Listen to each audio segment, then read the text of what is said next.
안녕하세요, 여러분. RandomRen입니다. So, I was asked to do this video, requested video, so here goes, learning styles. Okay, so throughout the day, I teach various classes, ranging from 7-year-olds up to middle school students, maybe like, I don't even know, like 13, 14. So, of course, the learning styles are going to be different for each group and for each individual student. Of course, I have a master's degree in teaching, and, I learned about, the learning styles, which I knew before, but, we went more in depth about learning styles and possible disabilities that students may have. So, there are kinesthetic learners, there are auditory learners, there are visual learners, and I think I'm forgetting one. But, there's several different types of way that people learn best, and some people can be both. So I believe I learn best visually and kinesthetically. I can learn through auditory, but, I feel like sometimes if I'm just listening to you, I'm going to zone out. And I have a student like that.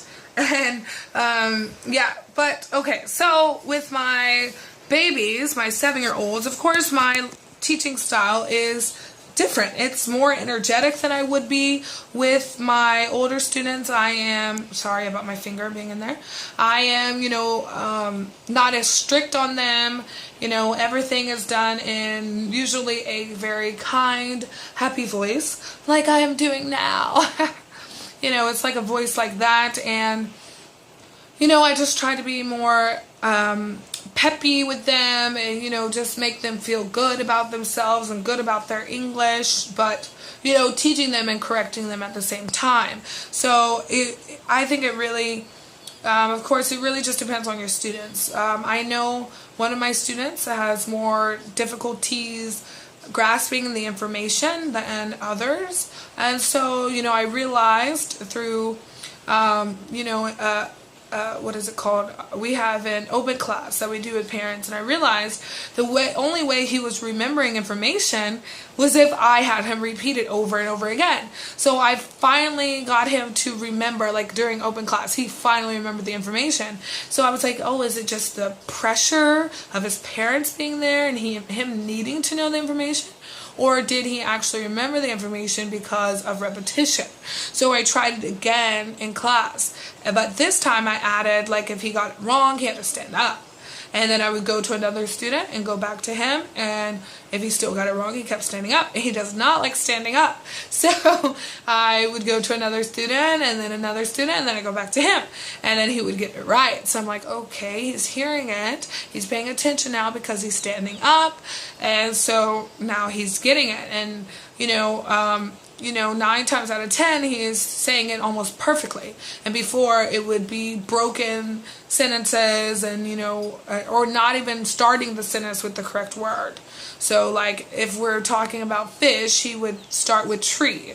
So, just learning your students, really learning about your students and learning about their own capabilities really helps you in teaching. With my, younger middle school students, well, no, not the middle school, my elementary students, it is a slower pace than my kindergarten. My kindergartners, not even kindergarten, they're 7 in Korean age, but most wouldn't be kindergarten in U.S. because they're really 5. But my babies, who are 7 here in the mornings, I can talk to them like I'm talking to you, and they will understand a lot of it.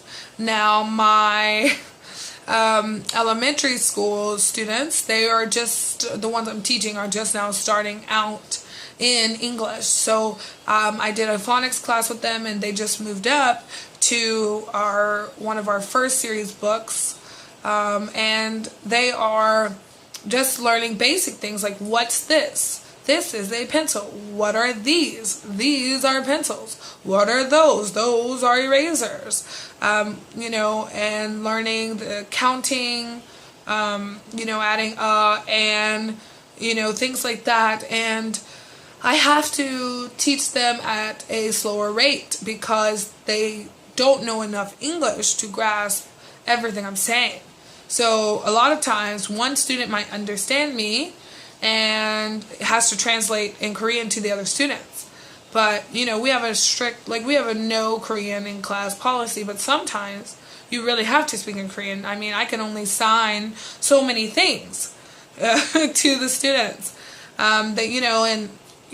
just even basic instructions they had to learn, like open your book, close your book, stand up, sit down, raise your hand, be quiet, no talking. So, normally when I'm teaching them, you just have to do tons of examples. So, like, what I would do with them is, hey, what is this? What's this? And say, what's this? And they would say, just sock. And I would say, no, this is a sock. And then they would say, and then I would say it again, what's this? This is sock. They would miss so I'm like, no, what's this? This is a sock. This is a sock. Whatever. Oh my gosh, what is on my face? Okay, it's gone now. Sorry, don't know what that was. But yeah, so then I would, after they finally got that sentence, then I would pick up two, what are, oh my gosh, now I'm dropping it. What are these? Sorry, I just took these off, so at least you don't have to spell them. What are these? These are socks. What are these? These are socks. So, and then I would, let them get it. Then I'd go back. What's this? And see if they picked it up. So, it's just much slower rate of learning than the other kids who have been learning English longer. It's kind of weird because the other kids, my elementary students, are older, but they've only been in public school learning English. So public school English, they only have one English class. I taught in public school too in Korea, so I know the difference of the two. And I really love my Hagwon because of that. Like, I love their curriculum and stuff. I just don't necessarily like the long hours, Monday, Wednesday, Friday, but I really do love my classes and my students. So I hope nothing changes as we go forward. But sorry. Then I have even older students. So I have elementary, and it keeps going up to older. I feel like my last classes of the day, my last two, are middle school, but they could very well be elementary, like 5th graders. I'm not sure. I feel like they're middle school students. But they're not wearing the middle school clothes, so I don't think they're middle school. I think they're elementary. I don't really know the ages of my students, okay? I just know elementary, and then it goes older as the day goes later. So my older students, my two older classes, they're in this book to where they pretty much do all the work. They do tons of writing, they do tons of reading, and I was actually telling one of my classes that my kindergarten students read better than a lot of them, and they're like, teacher, that's horrible. Why do you say that? I said, because it's true. I said some of them don't read as well. They said, no, we read more. We read a lot of stuff in class. I said, yes, you read a lot. I said, but you're not reading at the same rate they are. I said, they're younger and they're like sponges and they're picking up English faster than you. And they were like, oh, that's because we didn't start at this school. And I was like, yeah, that's why. So they've been in my Hagwon for longer, but longer because they're older, but they were like my phonics class that just started English. That's where they started. They didn't start as baby babies at my school. The people who start as baby babies, their English is really, really good, usually really, really good anyway, and it just gets better, of course. I do have like some babies who are 7, no, they told me they're 8.